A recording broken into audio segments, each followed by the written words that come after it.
வாழப்பாடி அருகே பேலூர் தனியார் மண்டபத்தில் வாழப்பாடி வட்டாட்சியர் தலைமையில் நடைபெற்ற உங்களுடன் ஸ்டாலின் முகாமில் ஏராளமான பொதுமக்கள் மனு அளித்தனர்.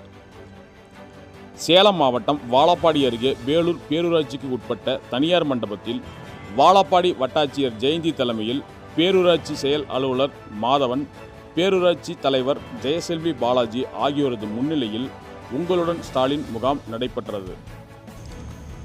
முன்னதாக வாழப்பாடி வட்டாட்சியர் ஜெயந்தி, பேரூராட்சி தலைவர் ஜெயசெல்வி பாலாஜி, துணைத் தலைவர் பேபி அம்மாள், திமுக வடக்கு ஒன்றிய செயலாளர் சக்கரவர்த்தி, திமுக நகர செயலாளர் சுப்பிரமணியன், முன்னாள் ஏற்காடு சட்டமன்ற உறுப்பினர் தமிழ்ச்செல்வன் ஆகியோர் குத்துவிளக்கு ஏற்றி நிகழ்ச்சியை தொடங்கி வைத்தனர்.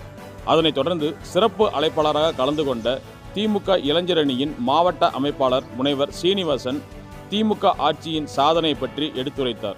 நிகழ்ச்சியில் திமுக நிர்வாகிகள் ஏராளமானோர் கலந்து கொண்டனர்.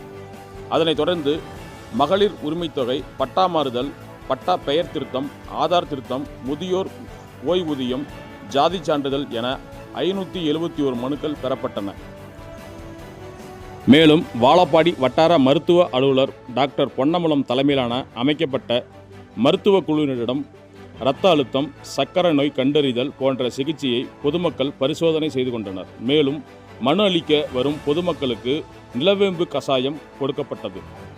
வாழப்பாடி வட்டாட்சியர் ஜெயந்தி கூறுகையில், உங்களுடன் ஸ்டாலின் முகாமில் 571 மனுக்கள் பெறப்பட்டன. இந்த மனுக்கள் மீது 45 நாட்களுக்குள் உரிய நடவடிக்கை எடுக்கப்படும் என தெரிவித்தார்.